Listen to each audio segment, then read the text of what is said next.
नमस्कार दोस्तों, स्वागत है आपका अपना ही यूट्यूब चैनल टुडे एग्जाम पर।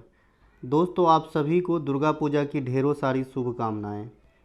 आज के इस वीडियो में 159 इकोनॉमिक्स के सिलेक्टेड क्वेश्चन लिए गए हैं और ये आप लोगों का ही डिमांड है और इस पे मैं बहुत दिनों से कार्य कर रहा था। ऐसा नहीं कि मैं कमेंट नहीं देखता हूँ, आप लोगों का देखता रहता हूँ।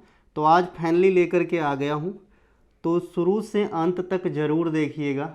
निवेदन है, चाहे इंडिया की कोई सी भी आप एग्ज़ाम देंगे, जैसा कि मैं बोलते आया हूँ कि इंडिया में हर एग्ज़ाम पे मेरा कंटेंट उतने ही इफ़ेक्टिव है, सिर्फ बैंकिंग को छोड़ के। लेकिन आज का ये वीडियो बैंकिंग पर भी ही एप्लीकेबल है, तो सभी जो भी बच्चे हमें देखते हैं शुरू से अंत तक देखिएगा, काम आएगी। चलिए, आज एक ऑफ़र लगाया है हमने, जो टुडे एग्जाम का ई बुक है पैरासीटामोल 500, जो आपको यहाँ पे दिख रहा होगा।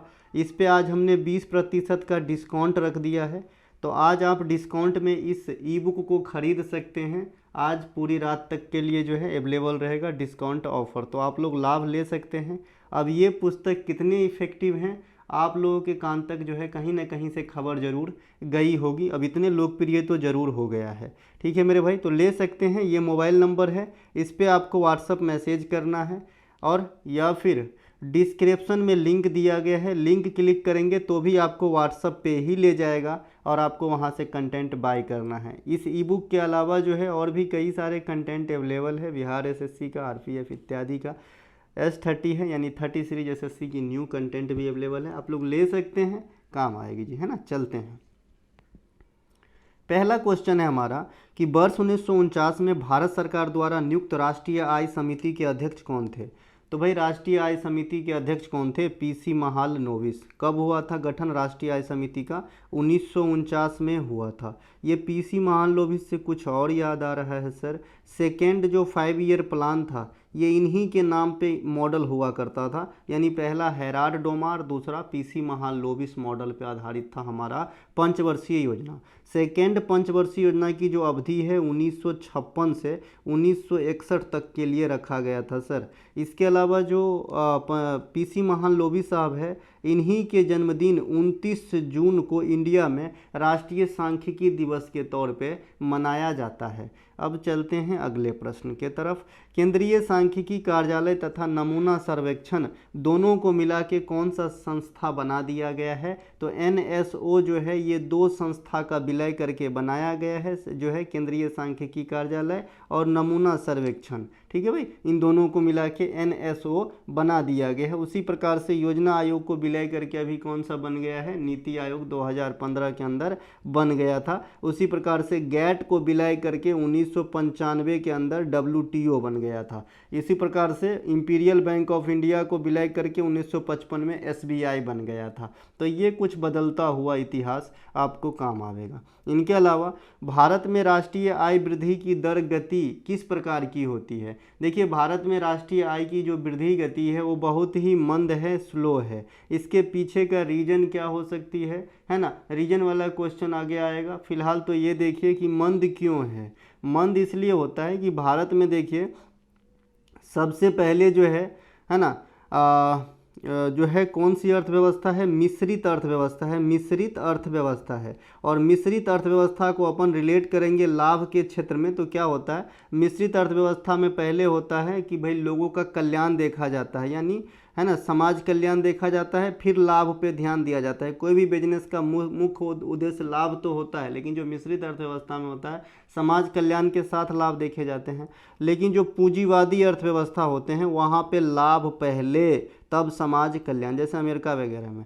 तो मिश्रित अर्थव्यवस्था का सबसे पहले मतलब भी पूछता है इंडिया के अंदर कि भाई मिश्रित अर्थव्यवस्था में क्या होता है। तो यहाँ पे जो है प्राइवेट सेक्टर और जो सार्वजनिक सेक्टर है, इन दोनों का जो है मिली जुली स्वरूप देखने को मिलता है इंडिया के अंदर। ठीक है भाई। और पूंजीवादी अर्थव्यवस्था में सरकार का कंट्रोल कम होता है, जैसे अमेरिका वगैरह में है ना, सरकारी कंट्रोल उद्योग धंधा पे बहुत कम रहता है। ठीक है भाई, ध्यान रखेंगे इतनी बात। तो यहाँ पे अपने यहाँ मंद अर्थव्यवस्था, अब इसकी कारण पे आते हैं हम, है ना। तो मंद अर्थव्यवस्था का कारण क्या, उसमें सबसे बड़ी कारण क्या हो जाएगी, तीव्र जनसंख्या वृद्धि दर। यहाँ पे जो जनसंख्या वृद्धि दर है उच्च है, ये आपका अर्थव्यवस्था में आय वृद्धि दर को स्लो कर रहा है। साथ ही साथ उच्च पूंजी उत्पाद क्षेत्र भी इंडिया में पाए जाते हैं, ठीक है मेरे भाई। तो ये भी जो है आपको आय वृद्धि दर को स्लो कर रहा है। चलते हैं आगे।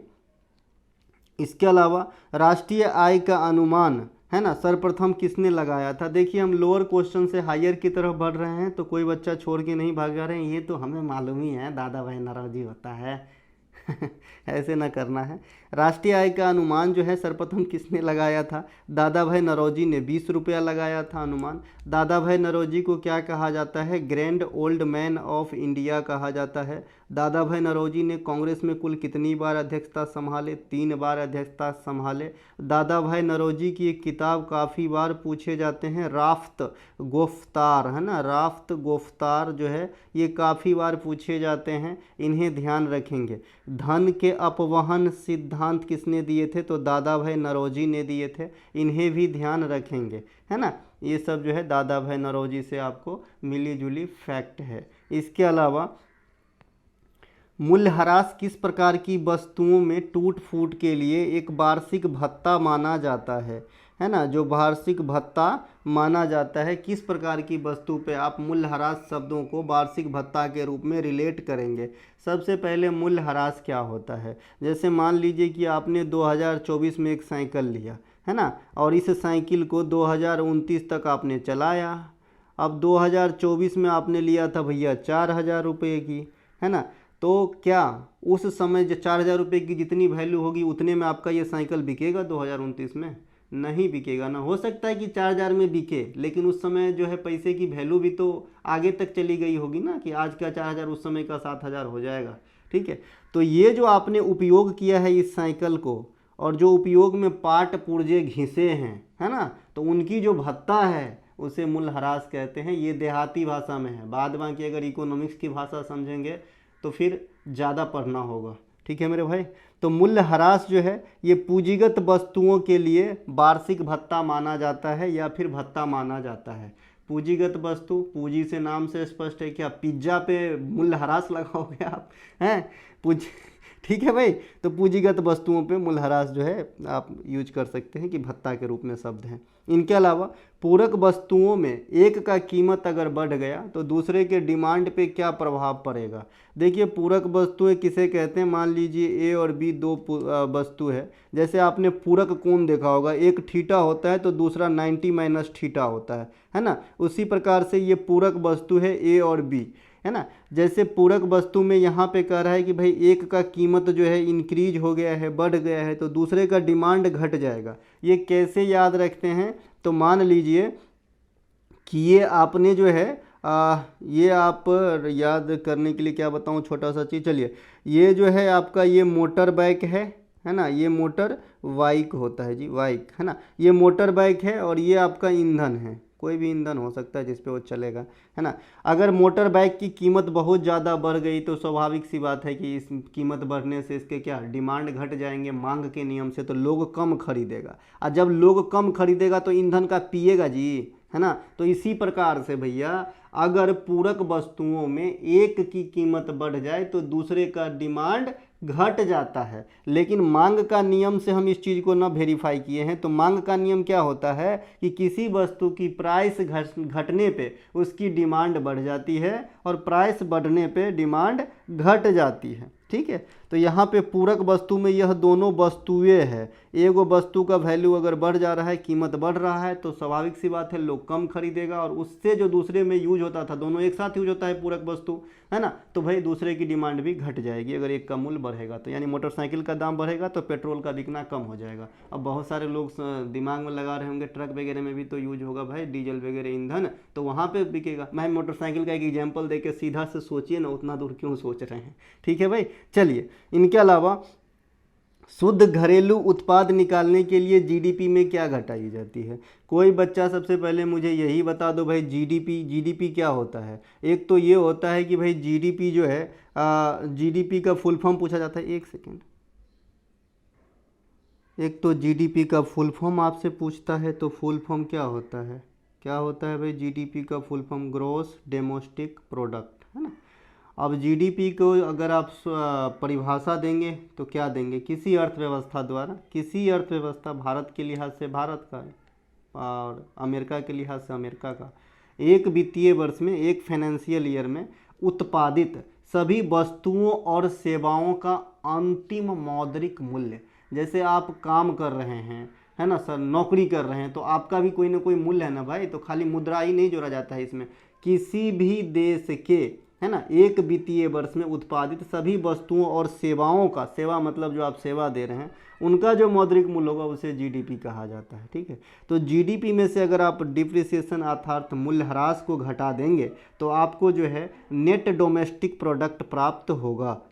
शुद्ध घरेलू उत्पाद, नेट डोमेस्टिक प्रोडक्ट, एनडीपी प्राप्त करने के लिए जीडीपी माइनस, है ना, डिप्रिसिएशन को घटाया जाता है। ठीक है भाई, चलते हैं आगे।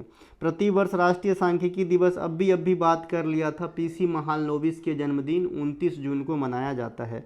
लगे हाथ बात कर लेते हैं, 29 अगस्त को मेजर ध्यानचंद के जन्मदिन पर राष्ट्रीय खेल दिवस मनाया जाता है। 31 अक्टूबर को सरदार वल्लभ भाई पटेल के जन्मदिन पर राष्ट्रीय एकता दिवस मनाया जाता है। 12 जनवरी को विवेकानंद साहब के जन्मदिन पे जो है राष्ट्रीय युवा दिवस मनाया जाता है ना, ये सब ध्यान रखेंगे। पराक्रम दिवस नेताजी के जन्मदिन पे 23 जनवरी को। इनके अलावा नॉमिनल जीडीपी में से किस किस के प्रभाव को शामिल किया जाता है? देखिए, नॉमिनल जीडीपी निकालने के लिए मुद्रास्फीति या मुद्रा संकुचन दोनों के प्रभाव को शामिल किया जाता है। मुद्रास्फीति क्या होता है, मुद्रा संकुचन क्या होता है, आपको मैंने कई बार बता रखा है। मुद्रास्फीति मतलब सीधा सीधा महंगाई, यानी पैसा की वैल्यू सामान की तुलना में घट जाना ही मुद्रास्फीति है ना। इसके अलावा मुद्रा प्रसार और मुद्रा संकुचन, नाम से स्पष्ट है कि भाई प्रसार में क्या होता है और संकुचन में क्या होता है। राष्ट्रीय सांख्यिकी आयोग की स्थापना के लिए जिम्मेदार समिति कौन सा है? तो ये भैया रंगराजन समिति है। कौन है? रंगराजन समिति है। मुंबई में 8 उद्योगपति ने मुंबई प्लान कब दिया था? तो मुंबई प्लान दिए थे भैया 1944 ईस्वी में। कब दिए थे? 1944 ईस्वी में मुंबई के 8 उद्योगपतियों के द्वारा मुंबई प्लान दिया गया था। 1944 में गांधीवादी योजना कौन प्रस्तुत किए थे? अब ये गांधीवादी योजना है, इन्होंने श्रीमन नारायण अग्रवाल के द्वारा प्रस्तुत करा गया था। लाभ का नव परिवर्तन सिद्धांत किसने दिया था? जे.एम. शुम्पीटर के द्वारा दिया गया था।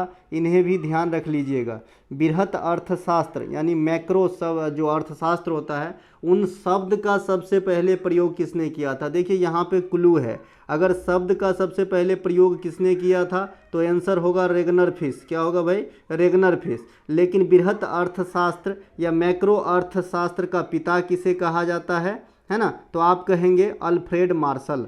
अल्फ्रेड मार्शल जो है ये व्यष्टि अर्थशास्त्र के जनक कहा जाता है। और फिर अल्फ्रेड मार्शल को, जिन्होंने मांग और पूर्ति का भी नियम दिए थे, है ना। और जो है एक समष्टि अर्थशास्त्र, सबसे पहले समष्टि अर्थशास्त्र क्या होता है, व्यष्टि अर्थशास्त्र क्या होता है?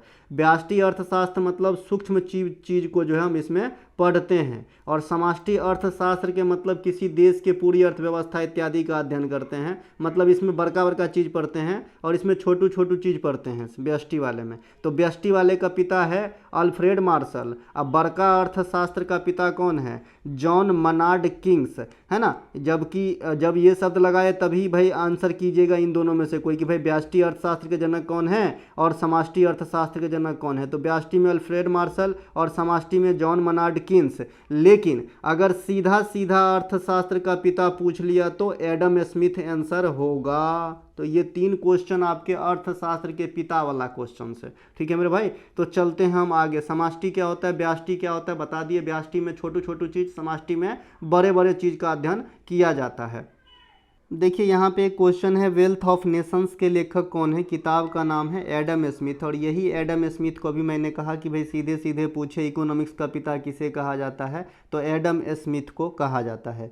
एस्सी ऑन पॉपुलेशन नामक पुस्तक के लेखक कौन है? ऐसे है ना, एक मतलब जो आपका लेख नहीं होता क्या, वो वाला पॉपुलेशन पे लेख नामक किताब किसने लिखे हैं? माल्थस ने। माल्थस ने जनसंख्या को और रोजगार के बीच में संबंध स्थापित किए थे, जैसा कि आपको पता होगा, है ना, कि भाई बोलते हैं कि जनसंख्या गुणित अनुपात में बढ़ रहा है और जो मतलब स्रोत है है ना, वो जो है साधारण अनुपात में ही चलती है, इन्होंने माल्थस ने ही कहा था। इनका एक किताब है एसे ऑन पॉपुलेशन, इन्हें भी ध्यान रखेंगे। जैसे अभी आपने एडम स्मिथ का किताब देखा वेल्थ ऑफ नेशंस। राष्ट्रीय योजना समिति का गठन किसके द्वारा किया गया था? अब यहाँ पे बहुत ज़्यादा क्लू है, अच्छे से समझेंगे। जो बच्चे सिर्फ पीडीएफ ही पढ़ लेंगे ना तो यहाँ पे गलती कर देंगे, अगर एग्जामिनर आपसे चाहा गलती करवाना तो। मैंने कई बार आपको ये चीज़ बताया है कि बहुत सारे ऐसे चीज़ होते हैं जो किताब नहीं बोल पाता है, ठीक है भाई। तो यहाँ देखिए, राष्ट्रीय योजना समिति का गठन जो है ये आपका 1938 में कहाँ पे कांग्रेस के अधिवेशन हुए थे? कोई बच्चा, तो ये हुआ था भैया हरिपुरा अधिवेशन, है ना,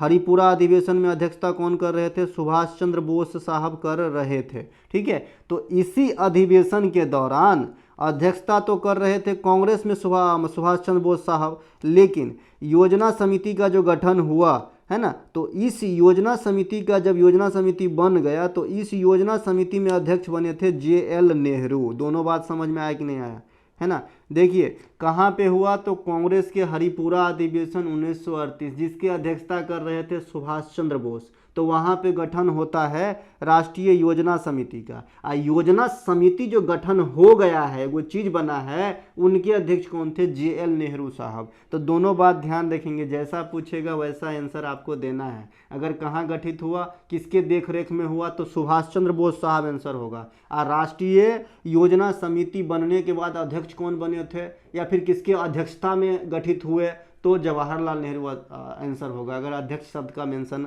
आपको क्वेश्चन में दिख गया तो। ठीक है, आई होप ये दोनों बात आप सुलझा के समझ गए हैं, कोई गलती नहीं करेंगे एग्जाम में। इनके अलावा जो आपका 1938 में हरिपुरा अधिवेशन होते हैं, इन्हीं के बाद एक साल बाद 1939 में त्रिपुरी अधिवेशन होती है कांग्रेस की, है ना। और त्रिपुरी अधिवेशन में जो है सुभाष चंद्र बोस साहब इस्तीफा दे देते हैं। और एक क्वेश्चन बड़ा अच्छा बन जाता है कि सुभाष चंद्र बोस के इस्तीफा देने के बाद कांग्रेस की जो है अध्यक्षता किसने संभाली थी, तो राजेंद्र प्रसाद साहब ने संभाले थे। तो इन्हें भी ध्यान रखेंगे। और एक क्वेश्चन और पूछा जाता है कि त्रिपुरी अधिवेशन में नेताजी के खिलाफ अध्यक्ष पद के लिए कौन खड़ा हुए थे, जो गांधी जी के कैंडिडेट थे, तो पट्टाभी सीतारामैया। इन्हें भी ध्यान रखेंगे।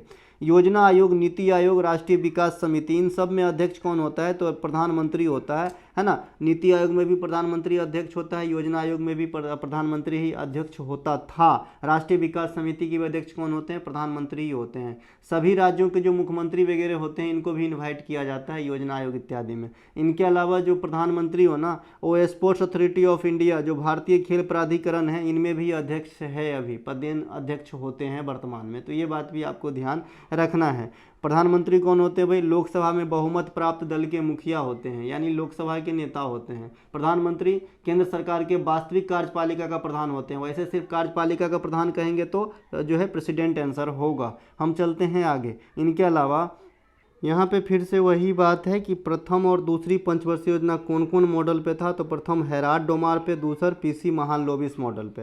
प्रथम की अवधि 1951 से 56 और दूसर की अवधि 56 से 61। तो ये दोनों ध्यान रख लेंगे, काम आएगी। इनके अलावा प्रथम में कृषि पे बल दिया गया था, दूसरा में उद्योग पर बल दिया गया था, और तीसरा में कृषि और उद्योग दोनों पर सम्मिलित रूप से बल दिया गया था। ठीक है भाई, चलते हैं आगे।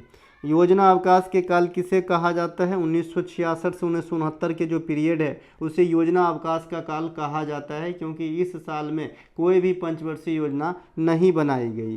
5 IIT की नींव किस पंचवर्षीय योजना में रखी गई थी, प्रथम पंचवर्षीय योजना में रखी गई थी 5 IIT की नींव, इन्हें भी ध्यान रखेंगे। 14 प्रमुख बैंकों का राष्ट्रीयकरण कब किया गया था, 14 प्रमुख बैंकों का राष्ट्रीयकरण जो है चौथी पंचवर्षीय योजना 1969 के दरमियान किया गया था। उस समय जो है इंदिरा गांधी भारत के प्राइम मिनिस्टर हुआ करती थी, इन्हें भी ध्यान रखेंगे। फिर दूसरी बार राष्ट्रीयकरण बैंकों का हुआ 1980 में, जहां पे 6 बैंकों का राष्ट्रीयकरण किया गया था। तो ये बात ध्यान रख लेंगे, पहले लॉट में 14, दूसरे लॉट में 6, पहले लॉट 1969, दूसरे लॉट 1980 में किया गया था। रोलिंग प्लान की अवधारणा किस पार्टी ने दिया था, तो जनता पार्टी ने दिया था, है ना। कब दिए थे, 1978 से 80। लेकिन मैंने एक बात आपको बताया था कि जब जनता पार्टी की सरकार बनी थी केंद्र में 1977 में, मोरारजी देसाई साहब जो हैं प्राइम मिनिस्टर बने थे, है ना। तो इन्होंने रोलिंग प्लान की अवधारणा 1978 से 83 यानी 5 वर्षों के लिए तय किया था। लेकिन ये सत्ता पलट हो जाती है ना, सत्ता पलट हो जाती है। और सत्ता पलट हो जाने के बाद जो है आपका फिर से कांग्रेस के हाथ में सत्ता आ जाती है, और कांग्रेस के हाथ में सत्ता आने से ये रोलिंग प्लान को 1980 में ही ब्रेक कर दिया जाता है। अर्थात रोलिंग प्लान जो है 1977 से 80 तक ही चला था, हालांकि 83 तक के लिए निर्धारित करे गए थे। ठीक है भाई, अगर आपसे कोई पूछे कि केंद्र में पहले गैर कांग्रेसी प्रधानमंत्री कौन थे, तो मोरारजी देसाई साहब थे। इनके अलावा कृषि क्षेत्र में ऋणात्मक विकास किस पंचवर्षीय योजना में देखने को मिला, तो तृतीय पंचवर्षीय योजना में कृषि सेक्टर में निगेटिव विकास देखने को मिला था। जनगणना 2011 में कौन राज्य में निगेटिव जो है आपका देखने को मिला था, तो नागालैंड जो है यहाँ पे आपको निगेटिव देखने को मिला था। 0.6% माइनस के जनसंख्या थे। ठीक है, जनसंख्या वृद्धि, तो ये आपको ध्यान रखना होगा। ठीक है, एक ही बात 5 बार पूछते हैं ना कोई, बहुत ज़्यादा ये हो जाता है। कभी कभी सर इतने दर्द करने लगते हैं, जैसे लगता है कि वाला बात बता दिया था। भारत के हरित क्रांति की शुरुआत किस पंचवर्षीय योजना में हुई, तो थर्ड पंचवर्षीय योजना में। भारत में हरित क्रांति कब आई, तो 1967 में। कहाँ पर ये आई थी, तो पंजाब के अंदर आई थी। ठीक है, पंजाब को कितने भागों में बांटा गया है, यह भी क्वेश्चन आपको एसएससी पूछता है, तो 3 भागों में बांटा गया है, ध्यान रखिएगा। और साथ ही साथ धौलावीरा को भी 3 भागों में बांटा गया है, तो ये दोनों 3 भग्गा है, पंजाब और धौलावीरा, इन्हें ध्यान रख लीजिएगा एक साथ। जो हरित क्रांति है ना, ये विश्व स्तर पे नॉर्मन बोरलॉग के द्वारा लाया गया था, लेकिन इंडिया स्तर पे MS स्वामीनाथन के द्वारा लाया गया है ना। जो हरित क्रांति है ये सबसे ज़्यादा असर गेहूं पे डाला था। इनसे संबंधित एक टर्म होता है HYV, जिसे हम कहते हैं हाई यील्डिंग वैरायटी, इन्हें ध्यान रख लेंगे। इनके अलावा चतुर्थ पंचवर्षीय योजना किस मॉडल पर आधारित था, गडगिल, इन्हें ध्यान रखेंगे। गरीबी उन्मूलन पर विशेष जोर किस पंचवर्षीय योजना में दिया गया था, सावधानी हटी, दुर्घटना घटी और सब्जी पूरी बटी। ठीक है भाई, देखिए गरीबी उन्मूलन पर विशेष जोर कहेगा ना, तो छठा पंचवर्षीय योजना होगा। गरीबी उन्मूलन और आत्मनिर्भरता शब्द को उद्देश्य के तौर पे लिया गया था 5वीं पंचवर्षीय योजना में। ठीक है भाई, तो ये दोनों थोड़ा सा जो है ना सावधानी है, सावधानी के साथ काम कीजिएगा। इनके अलावा किस प्रकार के अर्थव्यवस्था में मुक्त बाजार महत्वपूर्ण पहलू है, पूंजीवादी अर्थव्यवस्था में मुक्त बाजार जो है महत्वपूर्ण पहलू होते हैं। और पूंजीवादी अर्थव्यवस्था क्या होता है, मैंने अभी बताया, जिसमें लाभ ही सर्वोपरि होती है। सरकारी जो डोर होती है, यानी सरकारी कानून जो कृत होते हैं, वो जिसमें ढील दिया जाता है, छूट होती है, यानी ज़्यादातर फैसले जो हैं स्वयं निर्माता ही लेते हैं। ठीक है मेरे भाई। इनके अलावा वर्ष 1969 में इकोनॉमिक्स में पहला नोबेल पुरस्कार किसे मिला था। आप सभी जानते हैं कि नोबेल पुरस्कार की शुरुआत 1901 में भय रहा, तो 5 गो सेक्टर में भय रहा। तो छठा जो आए ना 1968 में जो है प्लान बना करके 1969 में पहला प्राइस इकोनॉमिक्स में दिया गया। तो पहला प्राइस जो इकोनॉमिक्स में मिला ये जॉन टिनबर्ग और रेगनर फिश को मिला था, ये ध्यान रख लेंगे, है ना। केमिस्ट्री में प्रथम नोबेल किसे मिला था, इमिल वान वेहरिंग को, है ना, जर्मन जो है रसायनज्ञ थे, उनको मिला था केमिस्ट्री के माफ़ कीजिएगा चिकित्सा के अंदर इमिल वान बेहरिंग को। और केमिस्ट्री का जिक्र निकल गया है, तो केमिस्ट्री में पहला नोबेल पुरस्कार जो है जॉन बेफेनहॉफ, इस प्रकार का नाम है। देखिए मैं पूर्णतः शुद्ध नाम नहीं ले पा रहा हूँ, बहुत लंबा नाम है, जॉन बेफेनहॉफ्ट इस प्रकार का नाम है, उनको केमिस्ट्री में पहली बार मिला था। ठीक है भाई, मैं जैसे बाहर से दिखता हूँ दोस्त, वैसे ही अंदर से हूँ। पढ़ाने के लिए कोई चीज़ का इस्तेमाल नहीं करता, जो चीज़ आता हो अंदर से आता है। ठीक है। इनके अलावा व्यक्तिगत प्रयोज्य आय निकालने के लिए जो आपका पर्सनल इनकम है उसमें से क्या घटाएंगे, तो जो आपका इनकम टैक्स होता है अगर वो आप घटा देते हैं अपने ग्रोस सैलरी में से, तो आपका जो है क्या निकल के आएगा, व्यक्तिगत प्रयोज्य आय। मतलब अब इस आय को आप खर्च कीजिए, रेस्टोरेंट जाइए, खाना खाइए, मंदिर जाइए, जहाँ भी जाना हो, है ना। तो व्यक्तिगत प्रयोज्य आय निकालने के लिए आप क्या घटाते हैं भाई, इनकम टैक्स घटा देते हैं, यानी प्रत्यक्ष कर घटा देते हैं, यानी डायरेक्ट टैक्स घटा देते हैं। मानक जनगणना परिभाषा के अनुसार भारत में मुख्य कामगार के रूप में वर्गीकृत किया जा सकता है यदि व्यक्ति कम से कम साल में कितने दिन की रोजगार प्राप्त करता हो। अगर व्यक्ति साल में कम से कम 183 दिन का रोजगार प्राप्त करता हो तो इसे मुख्य कामगार का दर्जा दिया जाता है। अगर 182 दिन से अधिक काम नहीं प्राप्त कर पाता हो या फिर 183 दिन से कम काम प्राप्त करता हो तो ऐसे व्यक्ति को पूर्ण रोजगार का दर्जा, पूर्ण कामगार नहीं माना जाता है। ठीक है भाई। और अगर रोजगार टर्म में इस चीज को रिलेट करेंगे तो अगर व्यक्ति साल में 273 दिन काम कर लेता है तो ऐसे व्यक्ति को पूर्ण रोजगारी व्यक्ति माना जाता है। पूर्ण रोजगारी व्यक्ति माना जाता है कि साल में कम से कम 8 घंटा और 273 दिन का काम अगर किसी आदमी के पास अवेलेबल है तो उसे पूर्ण रोजगारी आदमी माना जाता है। पूर्ण कामगार आदमी किसे मानते हैं? जनगणना के फैसिलिटी के अनुसार 183 दिन का आपके पास वर्क होना चाहिए।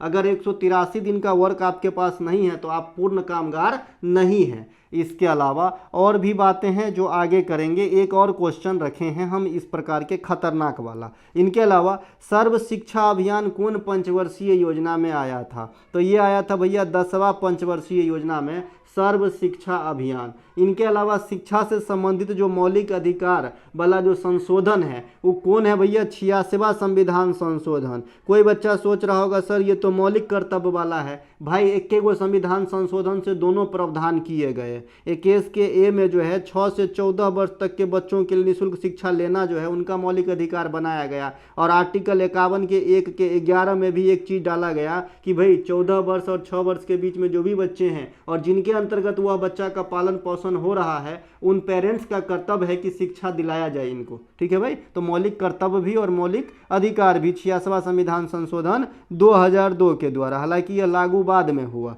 इनके अलावा भारत में कागजी मुद्रा की शुरुआत कब हुई थी? तो कागजी मुद्रा की शुरुआत 1862 में किया गया था। कब किया गया था भाई? 1862 में किया गया था। जैसे आपको पता होगा कि जो यूरो मुद्रा है इनको अपनाया तो गया था 1999 में, लेकिन इसको जो है सांकेतिक रूप से अपनाया गया था। और यूरो का जो प्रचलन हुआ था जैसे अभी चल रहा है वो 2002 में हुआ था। तो यहाँ भी एक बात ध्यान रखेंगे, यहाँ से भी क्वेश्चन पूछा जाता है। यूरो जो है यूरोपियन कंट्री की साझी मुद्रा है और ये अपनी इंडिया में जो कागजी मुद्रा है ये 1862 में चली थी। भारत में दशमलव प्रणाली कब अपनाया गया था? आप लोगों के लिए क्वेश्चन छोड़ता हूँ, आशा करता हूँ कि आप ईमानदारी से कमेंट जरूर करेंगे कि भारत में दशमलव प्रणाली की शुरुआत कब हुई थी। ठीक है भाई, ध्यान रखेंगे। इनके अलावा मुद्रा आपूर्ति की चेन में किसका इस्तेमाल किया जाता है? M1, M2, M3, M4 का इस्तेमाल किया जाता है मुद्रा आपूर्ति के चेन में। अब मैंने इसकी तरलता का बता दिया था कि भाई M1 सबसे ज़्यादा होता है, इससे कम M2 होता है,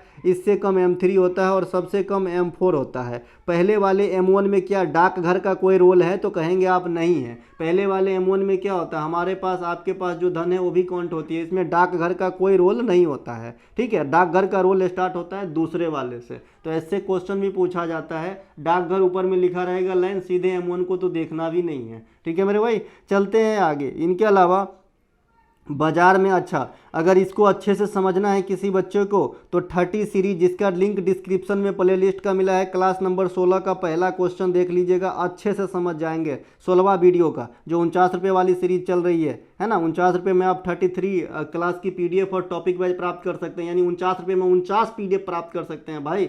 जो न्यूज़ SSC 30 सीरीज चल रहा है, ई बुक तो वो तो महाग्रंथी है, मतलब वो तो एक एग्जाम पास करावन पुस्तक है, 447 पेज की है। इसके अलावा अगर कम में भी आप काम निकालना चाहते हो तो वहाँ पे है ना। तो जैसा आपकी रिक्वायर है, अगर आपकी एवरेज मार्क से अधिक एग्जाम में आ रहा है तो आप जो है 30 सीरीज से भी काम चला सकते हैं और अपने एग्जाम को बेहतर बना सकते हैं। ऐसा नहीं कि मैं आने वाले समय में कुछ पढ़ाऊँगा नहीं, लेकिन इन कंटेंट का वैल्यू कभी कम नहीं होगा, कम से कम दो साल तो बिल्कुल ही नहीं। ठीक है मेरे भाई, तो आप लोग जो है निसंदेह होकर पढ़िए और बरगलाइए नहीं कि भाई लेवल बढ़ रहा है, वो हो रहा है, वो हो रहा है, कुछ नहीं। आपने अच्छे से पढ़ा है, आपका एग्जाम एकदम बेहतर होने वाला है। ठीक है मेरे भाई।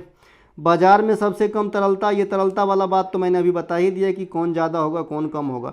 Postal order, demand draft, cheque इत्यादि किस प्रकार की मुद्रा है? ऐच्छिक मुद्रा, ऑप्शनल मनी है ना। क्या हमेशा जो है एक क्या बोलते हैं रिस्ट्रिक्शन होता है क्या कि आपको चेक ही देना है, ऐसा होता है क्या? लेकिन जो हमारी मुद्रा है 10 रुपये 5 रुपये की नोट, ये ऑप्शनल नहीं है, ये मेन मुद्रा हमारा।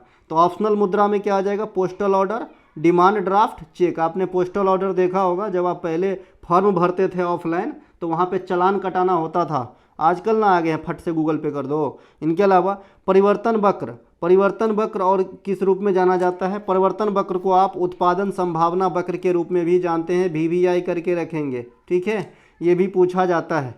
इनके अलावा भारत में मुद्रा एवं साख नियंत्रण पकड़ लिए होंगे, RBI के द्वारा किया जाएगा। RBI के द्वारा बहुत सारे काम किए जाते हैं, मुद्रा नियंत्रण, साख नियंत्रण, मौद्रिक नीति बनाना, प्रतिभूतियों की लेन देन करना, सरकार की बैंकर का कार्य करना, नोट छापना, MFI कंपनियों को रेगुलेट करना, व्यापारिक बैंकों को लोन देना, ये सभी काम जो है RBI के द्वारा ही किया जाता है। कल या परसों मैंने बताया था जब राष्ट्रपति के चुनाव में आप खड़े होंगे और आपका जो जमानत राशि जब्त हो मतलब जमा होगी, वो कहाँ पे जमा होगी? RBI के अंदर जमा होगी। अब जब्त शब्द जब मुंह से निकल गया है, जब आप कुल मत का 1/6 मत भी प्राप्त नहीं कर पाते हैं प्रेसिडेंट के इलेक्शन में, तो आपकी जमानत राशि जब्त कर ली जाती है। चलते हैं हम आगे। इनके अलावा भारत का केंद्रीय बैंक की स्थापना कब हुई थी? तो 1935 में। कौन आयोग के द्वारा? हिल्टन यंग आयोग के द्वारा। RBI का हेडक्वार्टर कहाँ पे है? मुंबई में है। इनके लोगों में क्या है? ग्रुप डी 2022 में पूछा गया था, तो एगो तार के वृक्ष है और एगो जानवर है, जानवर है ना, दोनों ध्यान रखेंगे। इनके अलावा इंपीरियल बैंक ऑफ इंडिया की स्थापना कब हुई थी? 1921 में। चलो ये जानवर कौन है, बाघ और शेर में आप लोग ही कमेंट कर दीजिएगा, है ना, क्योंकि ये कई बार बता चुके हैं भाई, और ये तो आप सब दिन देखते भी है ना रुपया वगैरह पे। इनके अलावा इंपीरियल बैंक ऑफ इंडिया की स्थापना कब हुई थी? 1921 में। कौन को 3 गो बैंक मिला था? बैंक ऑफ मुंबई, कोलकाता और मद्रास, इन तीनों को मिला के इंपीरियल बना था। यही इंपीरियल 1955 में क्या बन गया था? स्टेट बैंक ऑफ इंडिया बना था। तो इन सबको ध्यान रख लेंगे। State bank of India Bharat में वर्तमान समय में सार्वजनिक क्षेत्र के सबसे बड़ी बैंक है, इन्हें ध्यान रखेंगे। विशेष आहरण अधिकार, SDR, स्पेशल ड्रॉइंग राइट जिसे अपन कहते हैं, ये किस प्रकार की मनी का उदाहरण है? आर्टिफिशियल, कृत्रिम मुद्रा है ये, कृत्रिम मुद्रा है ये। कौन सा भैया? SDR, special drawing right. इनके अलावा रिजर्व बैंक ऑफ इंडिया के द्वारा जारी गए सभी प्रकार के नोट के में किसके सिग्नेचर होते हैं? तो गवर्नर के सिग्नेचर होते हैं। लेकिन यहाँ पे एक बात ध्यान देने वाली है कि जो 1 रुपये की नोट होती है, यहाँ पे लिखा है नीचे में, जो 1 रुपये की नोट होती है ना, उस पर सिग्नेचर होती है वित्त सचिव भारत सरकार की। ये बात आपको ध्यान रखना है। तो ऊपर का क्वेश्चन थोड़ा सा इस लिहाज से गलत हो जाएगा। ऊपर का क्वेश्चन को हमें लिखना होगा कि 1 रुपया के इतर सभी नोट पे किसके सिग्नेचर होते हैं? तो गवर्नर का। 1 रुपया पे वित्त सचिव भारत सरकार के, है ना। इनके अलावा रिजर्व बैंक ऑफ इंडिया किस प्रणाली के अनुसार नोट जारी करते हैं? तो न्यूनतम आरक्षण प्रणाली के अनुसार। न्यूनतम आरक्षण प्रणाली 200 करोड़ की परिसंपत्ति रखनी होती है, ठीक है। तो इस प्रणाली के अनुसार जो है रिजर्व बैंक ऑफ इंडिया जो है आपका नोट जारी करती है। रिजर्व बैंक ऑफ इंडिया की स्थापना किस कमेटी में हुआ था? हिल्टन यंग कमेटी में 1935 के अनुसार हुआ था। और इनके अलावा जो है इनकी राष्ट्रीयकरण 1949 के अंदर करी गई थी। इनके अलावा ट्रेजरी बिल की अवधि कितने प्रकार की होती है? 3 प्रकार की होती है, 81, 80, 80, 60 और फिर माफ़ कीजिएगा 91 होगा, 91 होगा, 182 होगा, 91 19 लिखा गया जी, हाँ 91, 182 और फिर 2 से गुना कर दीजिए, 18 दूना की 36, 364 हो जाएगा, ठीक है। तो ये ट्रेजरी बिल की अवधि है।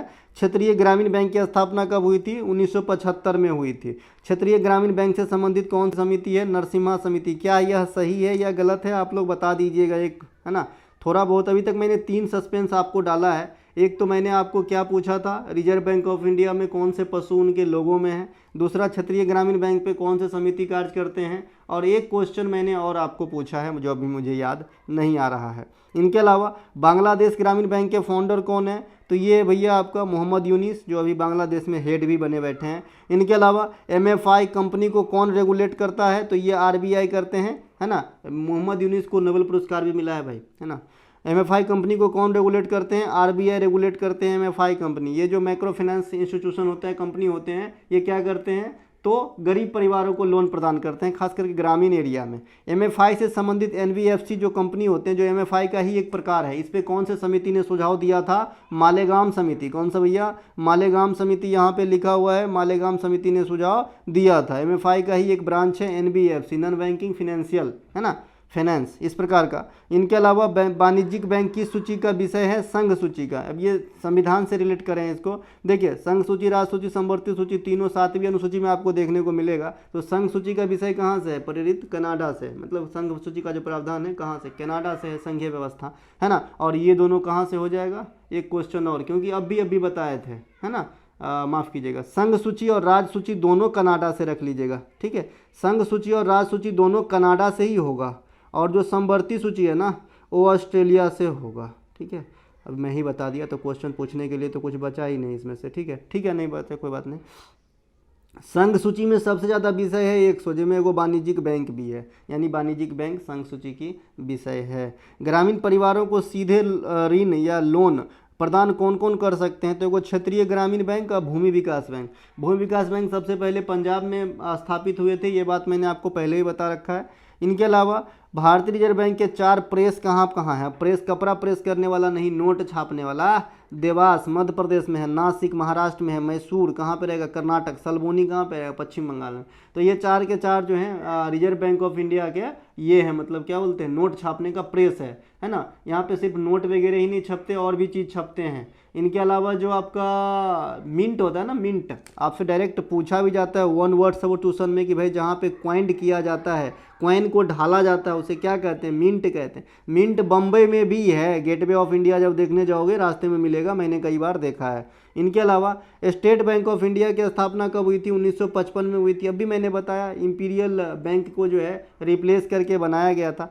सार्वजनिक क्षेत्र के कितने बैंक वर्तमान में कार्यरत हैं, तो अधिकांश बैंकों का विलय हो जाने के बाद मात्र 12 बैंक ही सार्वजनिक क्षेत्र के हैं, जैसे SBI हो गया, बैंक ऑफ इंडिया हो गया, सेंट्रल बैंक हो गया, बैंक ऑफ बड़ौदा हो गया, पंजाब नेशनल बैंक हो गया, बैंक ऑफ महाराष्ट्र हो गया। तो ये सब सार्वजनिक क्षेत्र के हैं। बाद बाकी सारस्वत बैंक हो गया, लक्ष्मी विलास बैंक हो गया, HDFC हो गया, ICICI हो गया, तो ये सभी क्या है, प्राइवेट बैंक है। इनके अलावा वर्ष 1980 में कितने बैंकों का राष्ट्रीयकरण, 6 बैंकों का। 1969 में कितने बैंकों का हुआ था, 14 बैंकों का। इनके अलावा नाबार्ड की स्थापना किस वर्ष में किया गया था तथा कौन समिति के अनुसार, तो नाबार्ड की स्थापना 12 जुलाई 1982 को किया गया था, और शिवरामन समिति की अनुशंसा पे किया गया था। ये कृषि सेक्टर में सर्वोच्च संस्था होगी नाबार्ड, है ना।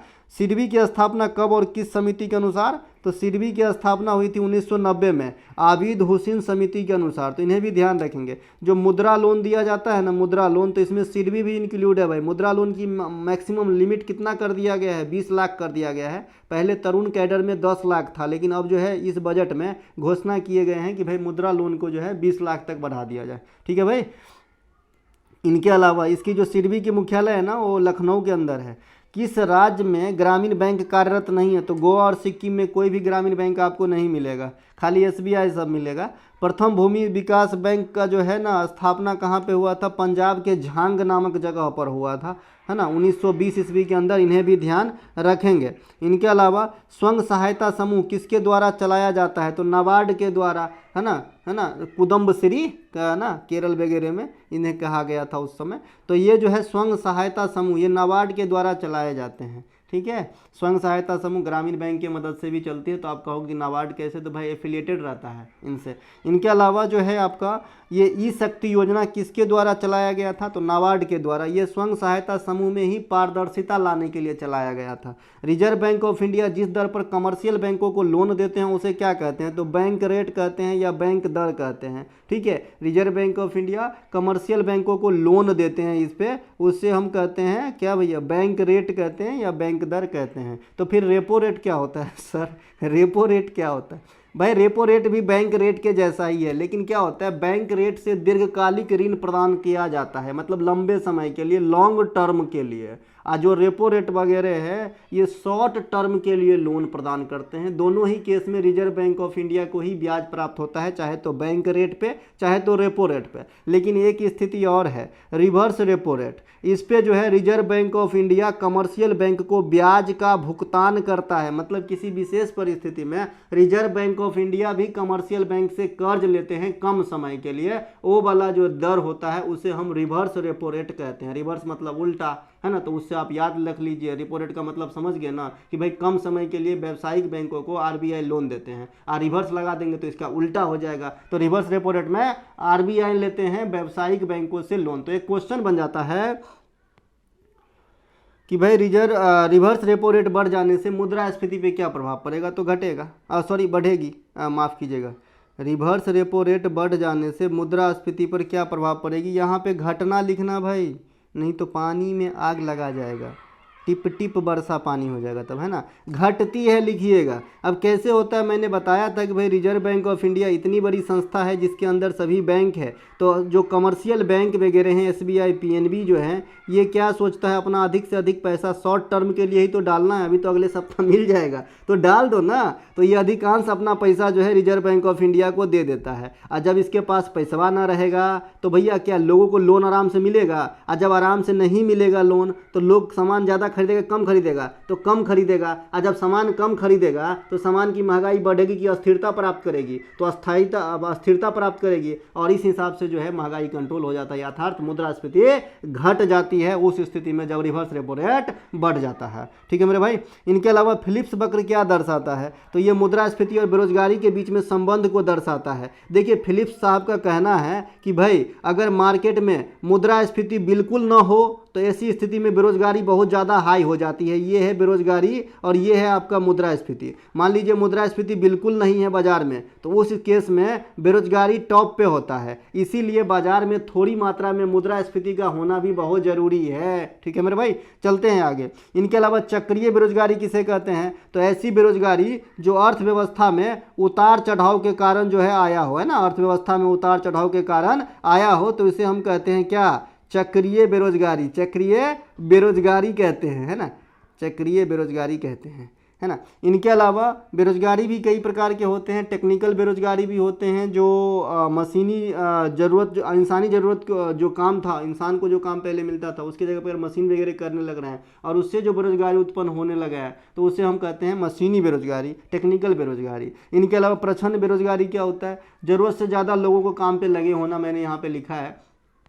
इसका एग्जाम्पल दे दिया था कि गांव में एक ही फैक्ट्री है, ये रोजाना 10 किलो जो है 10 किलो कुछ भी बनाता है, मान लीजिए आटा बनाता है, 10 किलो आटा बनाता पीसता है 10 किलो, ठीक है। अब 10 किलो आटा पीसने के लिए 2 आदमी को रखा है। अब एक आदमी की क्षमता है भाई 20 किलो आटा पीस सकता है, तो इस हिसाब से तो भाई आधा आदमी को रखना चाहिए। लेकिन क्या है, अब बेरोजगार के अवसर उतने नहीं हैं, तो लोगों को क्या लगता है, ये दोनों आदमी को, कि मैं रोजगार में हूँ, लेकिन वास्तविक रूप से क्या हो रहा होता है, बेरोजगार हो रहा होता है और उसके पास ऑप्शन भी दूसरा नहीं होता है। तो ऐसे बेरोजगारी को क्या कहते हैं? प्रच्छन्न बेरोजगारी कहता है, छुपा हुआ बेरोजगारी कहते हैं। इनके अलावा मौसमी बेरोजगारी किस सेक्टर की देन है भैया? प्राथमिक सेक्टर की, यानी कृषि सेक्टर में आपको मौसमी बेरोजगारी देखने को मिलेगा, खास करके ग्रामीण एरिया में। किस प्रकार की मुद्रास्फीति की गणना करते समय खाद्य पदार्थ को शामिल नहीं किया जाता है? तो जो कोर इन्फ्लेशन होता है उसमें खाद्य पदार्थ को शामिल नहीं किया जाता है कि आज जिलेबी का भाव 90 रुपया से 95 हो गया तो तुरंत मुद्रास्फीति भाग जाएगा, ऐसा नहीं है ये ना। कोर मुद्रास्फीति में इन सब चीज़ों को गणना, यानी खाद्य पदार्थ वाला चीज़ों को गणना नहीं किया जाता है। रिजर्व बैंक ऑफ इंडिया व्यापारिक बैंकों से लोन किसके अनुसार लेते हैं? RRR, अभी मैंने बताया रिवर्स रेपो रेट के अनुसार, और समझा के भी दिखाया कि रिवर्स रेपो रेट बढ़ने से मुद्रास्फीति घटेगी।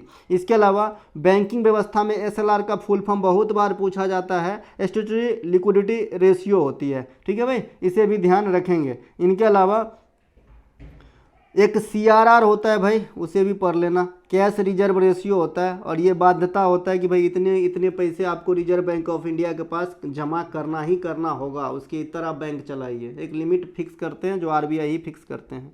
ठीक है। इनके अलावा मुद्रा गणना की लोकप्रिय विधि क्या है? उपभोक्ता मूल्य सूचकांक। क्या है? उपभोक्ता मूल्य सूचकांक। उपभोक्ता मूल्य सूचकांक को कौन जारी करता है? केंद्रीय सांख्यिकी संगठन। इनके अलावा मौद्रिक नीति समिति में केंद्र सरकार के कितने प्रतिनिधि होते हैं? तो मौद्रिक नीति समिति में टोटल सदस्य होते हैं 6, जिनमें 3 आते हैं RBI से और 3 आते हैं आपके सेंट्रल गवर्नमेंट से। ठीक है, तो ये हो गया 6%। किसमें भैया? मौद्रिक नीति समिति में कुल कितने सदस्य? 6 सदस्य। 6 में 3 कहाँ से? केंद्र सरकार से, और 3 कहाँ से? RBI से। रिजर्व बैंक ऑफ इंडिया में एगो गवर्नर के अलावा और कितने जो है डिप्टी गवर्नर होते हैं? तो 4 गो डिप्टी गवर्नर होते हैं और एगो गवर्नर होते हैं, है ना। कहाँ पे? रिजर्व बैंक ऑफ इंडिया के अंदर। अभी कौन है गवर्नर? शक्तिकांत दास है। उनका क्रम क्या है? 25वां क्रम है। पहला गवर्नर कौन थे? ओसबर्न स्मिथ थे, है ना, ओसबर्न स्मिथ थे। और प्रथम भारतीय गवर्नर कौन थे? CD देशमुख साहब थे। तो ये रिजर्व बैंक ऑफ इंडिया के गवर्नर की लिस्ट। KG उदेसी प्रथम डिप्टी गवर्नर बनने वाली महिला थी, आज तक कोई गवर्नर महिला नहीं बनी है। इनके अलावा भारत में GST परिषद में कुल कितने सदस्य होते हैं? 33 सदस्य होते हैं, जिसमें कहाँ कहाँ से आते हैं? 31 + 2 आते हैं। 31 कहाँ से? 31 आते हैं भैया स्टेट से या UT, दोनों मिला करके आते हैं, और 2 कहाँ से आते हैं, सेंट्रल गवर्नमेंट से आते हैं। जो जीएसटी परिषद का आर्टिकल है वो कौन सा है, 279 का ए है। और इस जीएसटी परिषद में अध्यक्षता कौन करते हैं, वित्त मंत्री भारत सरकार करते हैं, तो इन्हें भी ध्यान रखेंगे। इनके अलावा फाइनेंशियल मार्केट के अंतर्गत क्या क्या आता है, मुद्रा बाजार आता है, पूंजी बाजार आता है, विदेशी विनिमय आता है, ये सभी जो है फाइनेंशियल मार्केट यानी वित्तीय बाजार के अंतर्गत आ जाएंगे। नाम से ही स्पष्ट है, मुद्रा क्या है भाई, वित्त का साधन है। इनके अलावा भारत में शेयर बाजार की देखरेख किसके निगरानी में होती है, इंट्राडे, है ना, इंट्राडे लॉन्ग टर्म, है ना। तो ये क्या होता है भैया, SEBI, security exchange board of India, SEBI. SEBI जो है शेयर बाजार वाला देख रेख करते हैं इंडिया में। सेबी में अध्यक्ष बनने वाली प्रथम महिला माधवीपुरी बुच थी, उन्हें भी ध्यान रखिएगा। 1988 में सेबी का जो है निर्माण हुआ था, मुंबई में मुख्यालय है, ध्यान रखना है। इसके अलावा क्रेता बाजार से क्या तात्पर्य है भाई, क्रेता बाजार, क्रेता मतलब होता है खरीदार करने वाला, एक होता है विक्रेता मतलब बेचने वाला, व्यापारी वाला। तो क्रेता बाजार मतलब कहने का मतलब है कि तुम्हारा तो चांदी है, तो मतलब क्रेता का चांदी होना चाहिए। क्रेता बाजार में क्या है भाई, जब मांग पूर्ति से अधिक होती है ना, पूर्ति से अधिक, जब मांग से, माफ कीजिएगा, जब मांग से पूर्ति अधिक होती है। जैसे अब बाजार में, है ना, बाजार में बिकने वाला है 10 किलो टमाटर, अब बाजार में है 100 किलो टमाटर, तो ऐसी स्थिति में किसका मनमानी चलेगा, खरीदने वाले का, है ना। तो इसे कहते हैं क्रेता बाजार, ठीक है। और इसके जस्ट रिवर्स सोच लीजिए कि भाई डिमांड है 100 केजी और बाजार में है 10 केजी, तो ये 10 केजी वाला हो सकता है कि 40 रुपये जो टमाटर था आज या 60 रुपये बेचने लगेगा, तो इसमें किसका मन चलेगा, विक्रेता का। तो इसे हम विक्रेता बाजार कहते हैं, इसे हम क्रेता बाजार कहते हैं। मतलब किसके हित में है उस हिसाब से नाम रख देते हैं, अर्थशास्त्र में ऐसे ध्यान रखेंगे। अगर बहुत ज़्यादा विक्रेता और बहुत ज़्यादा क्रेता कहीं पे है ना, तो उसे हम कहते हैं पूर्ण कॉम्पिटिटिव मार्केट यानी पूर्ण प्रतियोगिता बाजार, ठीक है भाई, उसे भी ध्यान रखेंगे। ये भी आपके एग्जाम में क्वेश्चन पूछे जाते हैं, वहाँ पे परीक्षा नहीं होता है, लेकिन अगर विक्रेता ज़्यादा क्रेता भी ज़्यादा तो उसे पूर्ण प्रतियोगी बाजार कहते हैं, ठीक है।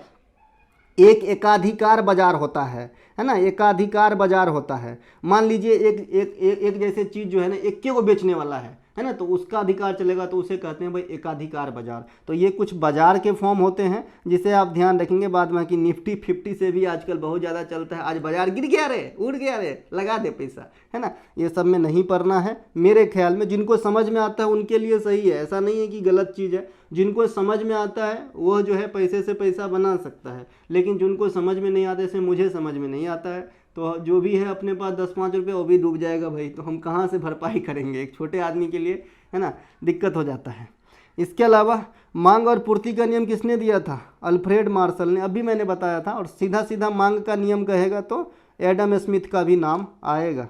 इनके अलावा मांग के नियम के अनुसार मूल्य गिरने पर वस्तु की डिमांड क्या होती है, बढ़ जाती है। पूरक वस्तु के पास समझाए थे जी, है ना, कि मांग जैसे वहाँ पे क्या मोटरसाइकिल का भाव बढ़ गया था, मोटरसाइकिल का भाव बढ़ गया था तो मोटरसाइकिल का डिमांड अपने आप में क्या हो जाएगी, घट जाएगी। और जब मोटरसाइकिल की डिमांड घट जाएगी तो उसके साथ जो पेट्रोलवा यूज हो रहा था उसका अपना डिमांड घटेगा। तो पूरक वस्तु में एक का भाव बढ़ता है तो दूसरे का डिमांड अपने आप घट जाता है। सेम अगर यहाँ तक ना आए, यहीं तक पढ़िए कि भाई मांग और पूर्ति के नियम, मांग के नियम के अनुसार क्या होता है कि किसी चीज़ की वस्तु की प्राइस अगर बढ़ गई तो लोग खरीदना कम कर देते हैं, और प्राइस घट गई तो खरीदना जो है ज़्यादा कर देते हैं। लेकिन एक केस आता है जो यह नियम काम नहीं करता है। कौन सा केस है, गिफिन वस्तु। गिफिन वस्तु वैसे वस्तु को कहते हैं जिन पे मांग का नियम एप्लीकेबल होता ही नहीं है। जैसे नमक, अब नमक का मान लीजिए कि प्राइस हो गया 50 पैसे किलो, तो क्या आप 100 ग्राम की जगह 300 ग्राम खाने लगेंगे, नहीं खाएंगे ना। तो सेम, समझ रहे हैं। तो मांग का नियम जो है गिफिन वस्तु पे लागू नहीं होता है। खुला बाजार प्रचलन की नीति के द्वारा क्या किया जाता है, प्रतिभूतियों की खरीद और बिक्री करी जाती है, इन्हें ध्यान रखेंगे। मुंबई स्टॉक एक्सचेंज की स्थापना कब हुई थी, 1875 में। आर्य समाज की स्थापना जिस वर्ष हुई थी सेम उसी वर्ष। यह एशिया का सबसे पुराना स्टॉक एक्सचेंज है, ध्यान रखेंगे। इनके अलावा बीमा नियामक विकास प्राधिकरण इरडा की स्थापना कब हुई थी भैया, 2000 में। इरडा पे मल्होत्रा समिति ने काम किया था, ध्यान रखेंगे। एगो मेहरोत्रा समिति है, मेहरोत्रा ये अलग है, एगो मल्होत्रा समिति है ये अलग है। इनके अलावा ये 2000 में हुआ था, इसका हेडक्वार्टर हैदराबाद के अंदर है, जहाँ पे स्टेचू ऑफ इक्वालिटी रामानुजाचार्य की प्रतिमा वाला स्टेचू है। भारत में प्रतिवर्ष इनकम टैक्स दिवस कब मनाया जाता है? 14 जुलाई, माफ़ कीजिएगा 24 जुलाई को मनाया जाता है। इनकम टैक्स कैसा टैक्स है भैया? डायरेक्ट टैक्स है, डायरेक्ट टैक्स है। इनकम टैक्स और आपके बीच में सरकार सीधा कनेक्शन रखता है, लेकिन साबुन पर जो टैक्स आप पे करते हो कैसा टैक्स है? इनडायरेक्ट टैक्स है, वाया वाया जाता है ना। जीएसटी कैसा टैक्स हो जाएगा? इनडायरेक्ट टैक्स हो जाएगा, वाया वाया। इनके अलावा कृषि पर टैक्स सबसे पहले किस राज्य में लगाया था? तो बिहार में लगाया था 1938 के अंदर। कृषि पर सबसे पहले टैक्स जो है यानी कृषि इनकम पे सबसे पहले टैक्स बिहार राज्य में लगाया गया था 1938 में। जीएसटी भारत में कब लागू हुआ था? 2017 में लागू हुआ था। जीएसटी का स्लैब कौन कौन से हैं? 0%, 5%, 12%, 18%, 28%। तो ये 5 कार्यरत स्लैब है इंडिया के अंदर जीएसटी के लिए। जीएसटी संबंधित संवैधानिक संशोधन कौन सा था? 101वां था, इसे ध्यान रख लेंगे। ठीक है भाई, चलते हैं आगे। अच्छा, जीएसटी से ये संवैधानिक संशोधन 101वां हो गया, अगर विधेयक नंबर कहेगा तो 122वां होगा। इनके अलावा आयात और निर्यात पर लगाए जाने वाले टैक्स को क्या कहते हैं? Custom duty. Custom duty. आयात और निर्यात किसे कहते हैं? अ से मतलब आओ, मतलब दूसरे देश से जो हम मतलब लाते हैं इसे हम आयात कहते हैं, और जो निर्यात होता है ये अपने देश से दूसरे देश में भेजते हैं, और इस पर जो टैक्स लगता है उसे कस्टम ड्यूटी कहते हैं। 15वें वित्त आयोग के अध्यक्ष कौन थे? एन.के. सिंह थे। 16वें वित्त आयोग में अध्यक्ष कौन बने हैं? अरविंद पनगड़िया बने हैं, है ना। अरविंद पनगड़िया सबसे पहले क्या रह चुके हैं? नीति आयोग के उपाध्यक्ष रह चुके हैं, जब नीति आयोग 2015 में बनी थी। वित्त आयोग का गठन कौन करते हैं? राष्ट्रपति साहब करते हैं। आर्टिकल कौन सा यूज होता है? 280 यूज होता है।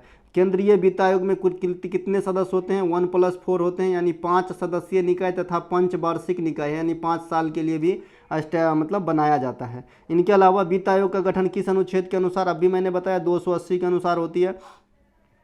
देखिए, राज्य में वित्त आयोग का जो गठन है ये 243 आर्टिकल के अनुसार होता है। 243 के आई, है ना, क्योंकि 243 सिर्फ आर्टिकल नहीं है, ग्रुप ऑफ आर्टिकल्स हैं, इन्हें ध्यान रखेंगे। 243 आई के अनुसार राज्य में वित्त आयोग का गठन गवर्नर के द्वारा किया जाता है, और ये भी 5 साल के लिए होती है। इसके अलावा एक क्वेश्चन कहीं मिसप्रिंट हुआ है, आज मुझे एक बच्चे ने, है ना, कमेंट किया है कि भाई इस प्रकार की जो है गलत मेंशन किया है, हालांकि मैंने किसी क्लास में पढ़ा दिया है, फिर से बता दे रहा हूं कि भाई 243F आर्टिकल जो है ना, वहां पे कुछ अलग लिख दिया गया है जो गलत है। इसका क्या होता है? पंचायत सदस्य बनने के लिए कोई भी व्यक्ति अयोग्य हो सकता है, यानी योग्यता से संबंधित है आपका 243F आर्टिकल। ठीक है, इसे थोड़ा सा ध्यान रखेंगे पंचायत को लेकर के। इनके अलावा किस देश में सबसे पहले जीएसटी लागू किया गया? फ्रांस में 1954 में लागू किया गया था। और जो पंचवर्षीय योजना देन है वो कौन से देश की देन है? तो ये रसिया की देन है ना। स्टालिन को जो है पंचवर्षीय योजना का जनक भी कहा जाता है। भारतीय संविधान के किस अनुच्छेद में वार्षिक वित्तीय विवरण शब्द का समावेशन है? 112 में है। बजट किस प्रकार की लेख पत्र का हिस्सा है? सरकारी राजकोषीय नीति का हिस्सा है भाई बजट, है ना। भारतीय स्तर पर बजट का नेता किसे कहा जाता है? तो जेम्स विल्सन को, यानी सबसे पहले बजट का पिता होना चाहिए यहाँ पे, नेता नहीं भाई। बजट में कोई नेतागिरी चलता है क्या भाई? बजट का पिता भारतीय स्तर पे तो ये हो जाएगा जेम्स विल्सन। भारत में पहला बजट 1860 में ही पेश किया गया था, और पहला जनगणना 1872 में ही कराया गया था। तो ये दोनों पुराने चीज़ हैं, ध्यान रखिएगा। स्वतंत्र भारत के प्रथम बजट सन्मुखम शेट्टी जी पेश किए थे, और गणतंत्र भारत के प्रथम बजट जॉन मथाई साहब पेश किए थे, और सबसे अधिक बार बजट आपका मोरारजी देसाई साहब पेश किए हैं। बजट का राजस्व अनुमान किस मंत्रालय के द्वारा निर्धारित करी जाती है? तो वित्त मंत्रालय के द्वारा।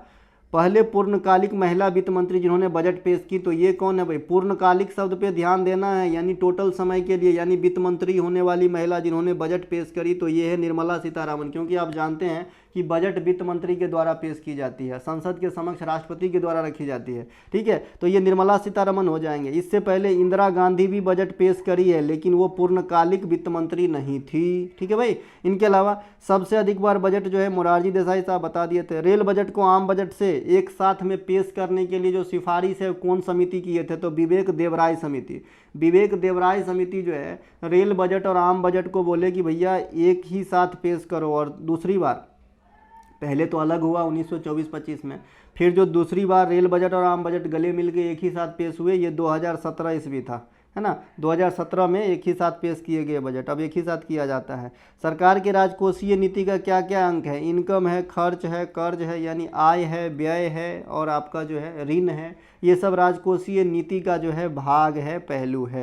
राजकोषीय नीति के 4 विभिन्न पहलू होते हैं, खास करके इंडिया स्तर पे ये कौन कौन से होते हैं? संसाधन का आवंटन, आय का वितरण, आर्थिक स्थिरता तथा आर्थिक विकास। ये 4 मद को जो है ध्यान में रखे जाते हैं राजकोषीय नीति के अनुसार। यदि प्राथमिक घाटे में ब्याज भुगतान को शामिल कर दिया जाए, है ना, जो प्राथमिक घाटा है उसमें अगर आप ब्याज भुगतान को भी शामिल कर देते हैं तो स्वाभाविक सी बात है कि बढ़ जाएगा। तो इस घाटे को क्या कहते हैं? राजकोषीय घाटा। अर्थात राजकोषीय घाटा का फॉर्मूला क्या हो गया? यहाँ से राजकोषीय घाटा का फार्मूला क्या हो गया? प्राथमिक घाटा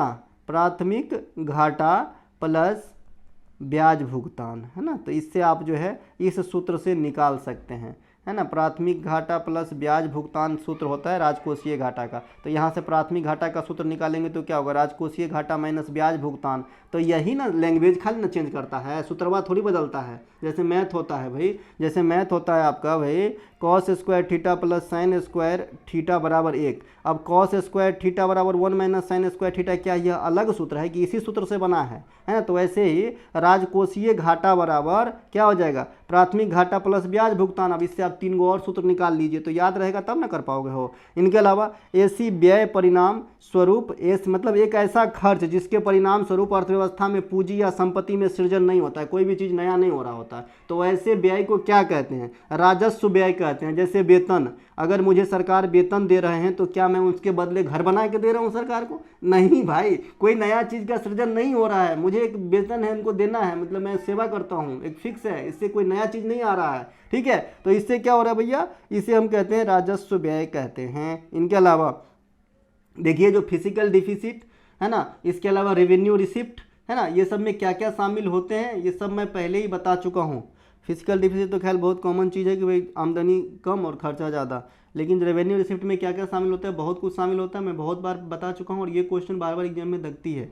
इनके अलावा केंद्र सरकार के बजट घाटों में राजकोषीय घाटा तथा प्रारंभिक घाटा में क्या रिलेशन है? प्रारंभिक घाटा हमेशा राजकोषीय घाटा से कम होती है, एक ये रिलेशन है। और अभी आपने राजकोषीय घाटा और प्रारंभिक घाटा में रिलेशन सूत्र से भी देखा था कि भाई राजकोषीय घाटा बराबर प्रारंभिक घाटा प्लस ब्याज भुगतान जो है लिखा जाता है। जब किसी वित्तीय वर्ष में कुल राजस्व की प्राप्तियां कुल राजस्व के व्यय से कम हुआ हो तो इसे क्या कहते हैं? राजस्व घाटा। यानी भाई जो राजस्व है, जो टैक्स है, उनकी प्राप्ति कम हुई हो, व्यय से कम हुई हो, जितना मतलब वो चुकाया हो टैक्स उससे कम टैक्स आया हो, तो इससे जो घाटा लगेगा क्या कहेगा? राजस्व घाटा, है ना। और राजकोषीय घाटा भी सेम ही होती है, देखो यहाँ पे नीचे लिखा है राजकोषीय घाटा सरकार के कुल व्यय। अब इसमें सिर्फ टैक्स शब्द का मेंशन नहीं होता है, इसमें टोटल खर्च है ना और टोटल इनकम के बीच का जो डिफरेंस होता है उसे राजकोषीय घाटा कहता है। लेकिन इसमें उधारी को नहीं जोड़ा जाता और यहीं से क्वेश्चन पकड़ लेता है एग्जामिनर कि भाई राजकोषीय घाटा में निम्न में से किसे शामिल नहीं किया जाता है? उधारी, लेबिलिटी, तो ये सब जो है उधारी को आप नहीं जोड़ते हैं उसमें। इनके अलावा राजकोषीय उत्तरदायित्व एवं बजट प्रबंधन अधिनियम है ना, जो आपका FRBM एक्ट आया था, ठीक है। तो ये कब आया था? 2003 में आया था, ये भी आपसे पूछा जाता है। फिस्कल रिस्पॉन्सिबिलिटी है ना, मैनेजमेंट वाला, तो ये आपका 2003 में आया था। राजकोषीय घाटा में यदि अनुदान को घटा दिया जाए तो क्या मिलता है? अपना प्रभावी राजस्व घाटा मिलता है। एक एक सूत्र को ध्यान रखेंगे और ज़्यादा दिमाग नहीं लगाएंगे। अब देखिए राजकोषीय घाटा के फॉर्मूला ऊपर बताया था, वहाँ से 3 गो सूत्र मिलेंगे। राजकोषीय घाटा क्या होता है समझा दिए हैं कि भाई आमदनी कम खर्चा ज़्यादा, ठीक है। अब प्रभावी राजस्व घाटा क्या निकालेंगे? जब राजकोषीय घाटा में से अनुदान घटा देंगे तो आपको निकलेगा प्रभावी राजस्व घाटा। तो इससे हम एक सूत्र बना लेंगे। राजकोषीय घाटा से क्या सूत्र था अभी भाई? राजकोषीय घाटा में क्या सूत्र था, है ना, कि भाई प्राथमिक घाटा प्लस ब्याज भुगतान अब माइनस अगर हम इसमें से सब्सिडी कर लेंगे, माइनस अगर हम यहाँ पे ये कर लेंगे अनुदान, तो क्या हो जाएगा भाई? ये क्या निकलेगा? क्या किसका सूत्र हो गया? इसमें से अगर अनुदान घटा दिए तो इतना में से अगर अनुदान घटा दिए तो क्या निकलेगा? ये निकलेगा प्रभावी राजस्व घाटा। यानी इस साइड आप प्रभावी राजस्व घाटा लिख सकते हैं कि प्राथमिक घाटा प्लस ब्याज माइनस अनुदान बराबर प्रभावी राजस्व घाटा, ठीक है मेरे भाई। तो ये सब जो है थोड़ा दिमाग लगाना होगा। मैथ के जैसा भी इकोनॉमिक्स भी चलते हैं बहुत सारे जगह पे, लेकिन बहुत ज़्यादा नहीं, बहुत कम ही पूछे जाते हैं आपसे। 2 4 10 ही है ऐसे जो याद कर लेना में ही भलाई है। अब चलते हैं आगे। प्रभावी राजस्व घाटा किसके द्वारा प्रस्तुत किया जाता है? लोक लेखा समिति। अब ये लोक लेखा समिति को आपको भी पढ़ना है, काफ़ी इंपॉर्टेंट समिति है, यहाँ से क्वेश्चन आपके एग्जाम में काफ़ी आते हैं। लोक लेखा समिति में जो प्रतिवेदनाओं की जांच होती है ये कौन करते हैं? नियंत्रक एवं महालेखा परीक्षक। और अपनी रिपोर्ट किसे सौंपते हैं? प्रेसिडेंट साहब को सौंपते हैं। नियंत्रक एवं महालेखा परीक्षक की नियुक्ति कौन करते हैं? राष्ट्रपति करते हैं। कौन सा आर्टिकल काम करता है? 148 काम करता है। और नियंत्रक एवं लेखा परीक्षक का जो अपना पावर है वो कौन से आर्टिकल में है? 149 आर्टिकल में है। कृषि मूल्य आयोग की स्थापना कब हुई थी? 1965 में। हालांकि इसका CSCP जो वर्तमान नाम है ये 1985 में पड़ा था, लेकिन स्थापना कहेगा तो 1965 ही आंसर करना पड़ेगा, क्योंकि इसका सिर्फ नाम चेंज हुआ था। इनके अलावा भारत को कुल कितने कृषि जलवायु क्षेत्र में बांटा गया है? तो 15 जलवायु क्षेत्र में बांटा गया है, इन्हें भी ध्यान रख लेंगे, ठीक है। इनके अलावा राष्ट्रीय कृषि अनुसंधान प्रबंधन अकादमी कहाँ पे है? तो ये हैदराबाद में है, राष्ट्रीय कृषि अनुसंधान प्रबंधन अकादमी। बच्चे कृषि वाला शब्द देखते ही नहीं, दिल्ली आंसर कर देते हैं, गलती हो जाएगा। अगर कृषि अनुसंधान प्रबंधन की बात करेंगे तो हैदराबाद। न्यूनतम समर्थन मूल्य किसके द्वारा जारी किया जाता है? अभी मैंने बताया CSCP के द्वारा जारी किया जाता है, CSCP के द्वारा, कृषि लागत और कीमत आयोग। इनके अलावा राष्ट्रीय चावल शोध संस्थान कहाँ पे है? ये कटक के अंदर है, उड़ीसा के अंदर है। अगर इंटरनेशनल वाला चावल वाला संस्थान आपको चाहिए तो फिलीपींस की राजधानी मनीला में आपको जाना होगा। मनीला लोग घूमने भी जाते हैं भैया, मनीला है ना। इनके अलावा हरित क्रांति सबसे पहले किस राज्य में आई थी? पंजाब राज्य में आई थी, 1967 में बता दिए थे। और पंजाब राज्य में जब हरित क्रांति आई तो हरित क्रांति का अगला चरण भी इंडिया में, अगला चरण कब आया? 1975 से 85 माना जाता है, यानी 70 से 80 आप मैक्सिमम जगह देखेंगे, एग्जैक्ट इसमें नहीं देखेंगे, ठीक है भाई। इनके अलावा हरित क्रांति के जनक किसे कहा जाता है? नॉर्मन बोरलॉग को विश्व स्तर पे और इंडिया स्तर पे MS स्वामीनाथन को। हरित क्रांति के जनक यहाँ पे लिखा है। केंद्रीय खाद्य तकनीकी अनुसंधान केंद्र कहाँ पे है? ये आपका मैसूर के अंदर स्थित है, इन्हें ध्यान रखेंगे। भारत में कोर इंडस्ट्रीज में कितने उद्योग को शामिल करी गई है? तो 8 उद्योग को शामिल करी गई है कोर इंडस्ट्रीज में।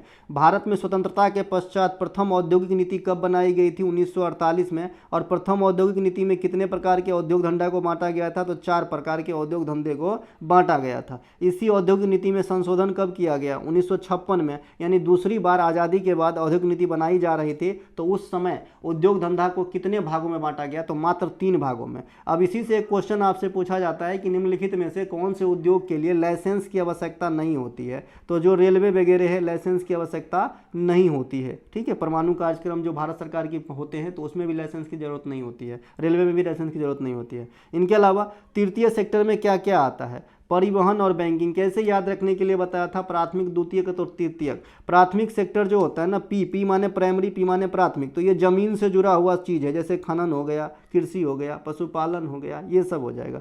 द्वितीय सेक्टर क्या होता है? उद्योग धंधा। अब उद्योग धंधा क्या होता है? कच्चा माल कहाँ से मिलेगा? जमीन से तो मिलता है, चाहे लोहा को बनाना हो और चाहे आपको चावल से जो है वेफर बनाना हो, कुछ भी है ना। तो मतलब स्रोत क्या है? जमीनी स्रोत है। तो ये द्वितीयक सेक्टर में प्रोसेस वगैरह होती है, यानी फैक्ट्रियाँ वगैरह होती है। और तृतीयक सेक्टर क्या होती है? ये 2 लिख देता हूँ। और तृतीयक सेक्टर क्या होता है कि इन दोनों चीज़ों को चलाने के लिए जो मतलब मदद करते हैं फाइनेंशियली, है ना, ये है भैया तृतीयक सेक्टर। जैसे परिवहन हो गया, बैंकिंग हो गया यानी फाइनेंशियली हो गया, ट्रांसपोर्टेशन वगैरह हो गया, है ना। इन दोनों को चलाने के लिए तीसरा आवश्यक है, ठीक है भाई, आजकल के ज़माने में ना। पहले तो बिना परिवहन के भी कृषि होता होगा आदि काल में, जब लोग सिर्फ खाने से मतलब रखते होंगे, लेकिन आजकल आर्थिक ज़माना है भाई, आजकल इनके बिना तो बिल्कुल ही नहीं होते, ठीक है। इनके अलावा भारत में प्रथम जूट का मिल कहाँ लगाया गया था? रिसरा में लगाया गया था। रिसरा कहाँ पे है सर? पश्चिम बंगाल के अंदर स्थित है। और जो है अगला है 1991 में। अच्छा, जूट के बारे में बता दूं भैया, जूट जो है ना वर्षा का फल है, खरीफ फसल के अंतर्गत जो है काउंट किया जाता है जूट को, है ना। जूट को गोल्डन फाइबर, ब्राउन पेपर भी कहा जाता है, ध्यान रखिए। 1991 में उदारीकरण निजीकरण कौन सरकार में? नरसिम्हा राव सरकार में पेश किया गया था। विश्व में पहले औद्योगिक क्रांति कहाँ हुई थी? इंग्लैंड के अंदर हुई थी। और एशियाई कंट्री में पहला औद्योगिक क्रांति जापान के अंदर हुई थी, ध्यान रख लेंगे। इनके अलावा तेंदुलकर समिति का संबंध किससे है भैया? गरीबी निर्धारण से है तेंदुलकर समिति का संबंध। आय के वितरण की विषमता की माप की सर्वाधिक प्रचलित विधि कौन सी है? गिनी गुणांक। गिनी गुणांक का मान बता दिए थे, 0 से 1 के बीच में ना होता है जी, तो इन्हें भी ध्यान रखेंगे। गिनी गुणांक का मान कितना होता है? 0 से 1 के बीच में होती है। चलते हैं आगे। अगला क्वेश्चन है लकरावाला। ये लकरवाला है, लकरावाला इस प्रकार का नाम है भाई इनका, है ना। समिति का संबंध किससे है? तो ये भी गरीबी निर्धारण से है। जनगणना 2011 में सबसे अधिक गरीब राज्य बिहार, सबसे अधिक जनसंख्या घनत्व बिहार, सबसे कम शिक्षित राज्य बिहार। तो ये जनगणना 2011 के अनुसार 3 जो आंसर है बिहार से चलेगा। इनके अलावा बंधुआ मजदूरी उन्मूलन अधिनियम कब पेश किया गया था? 1975 के अंदर। अब बंधुआ मजदूर पे जो आर्टिकल है संविधान में मौलिक अधिकार के अंतर्गत वो कौन सा है? आर्टिकल 23 है। इसे मानव तस्करी पे रोक या बंधुआ मजदूरी पे रोक या बलात् श्रम पे निषेध, आप कुछ भी कह सकते हैं, ठीक है। इनके अलावा राष्ट्रीय ग्रामीण स्वास्थ्य मिशन की स्थापना कब हुई थी? तो 10वीं पंचवर्षीय योजना में हुई थी। नरेगा की स्थापना कब हुई थी? 2006 में हुई थी। नरेगा एक्ट कब आया था? 2005 में आया था। और मनरेगा कब बना था? तो 2009 में बना था। नरेगा में कितने दिनों की रोजगार दी जाती है? 100 दिनों की रोजगार दी जाती है। ग्रामीण विकास से संबंधित पूरा मॉडल का विकास किसने किया था? एपीजे अब्दुल कलाम साहब के द्वारा किए गए थे। पूरा मॉडल मतलब है ना प्रोविजन वाला, मतलब रूरल एरिया में अर्बन प्रोविजन, इस प्रकार का होता है पूरा मॉडल का फुल फॉर्म, ठीक है। तो एपीजे अब्दुल कलाम साहब का थॉट था ये। इनके अलावा वर्तमान समय तक भारत में द्वितीय क्षेत्र में कितने प्रतिशत कार्यबल जो है संलग्न है? तो द्वितीय क्षेत्र में 25% तक कार्यबल काम करते हैं। पहला सेक्टर में जो है ना 54 से अधिक प्रतिशत तक लोग काम करते हैं, और जो बच खुच गया वो तृतीय सेक्टर में लगभग 31-32% लोग काम करते हैं, है ना। वर्ष में कितने दिन तक का कार्य अगर आपको पूर्ण रोजगार के तहत अगर आपको काउंट किया जाएगा तो आपको कितने दिन का काम चाहिए वर्ष में? तो अभी मैंने बात कर ही लिया था, 273 दिन तक काम चाहिए, 8 घंटा काम चाहिए न्यूनतम, तभी आप जो है पूर्ण रोजगारी माने जाओगे, ठीक है। अर्थशास्त्र के अनुसार एक व्यक्ति को बेरोजगार के रूप में परिभाषित करने के लिए आधा दिन में कितने घंटे की रोजगार भी प्राप्त न हो पाती हो? मान लीजिए कि एक व्यक्ति को आधा दिन में यानी एक दिन में अगर 2 घंटा का भी रोजगार प्राप्त नहीं हो पा रहा है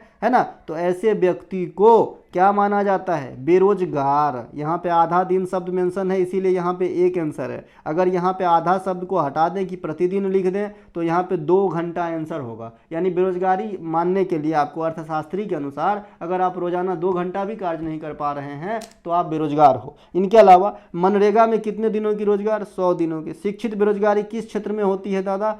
शहरी क्षेत्र में होती है सर शिक्षित बेरोजगारी, है ना। इनके अलावा राष्ट्रीय ग्रामीण संस्थान का मुख्यालय कहाँ पे है? हैदराबाद के अंदर स्थित है। तो दोस्तों ये थे आज के क्लास। अगर अच्छा लगा हो तो लाइक ज़रूर करें, अपने दोस्तों को शेयर करें।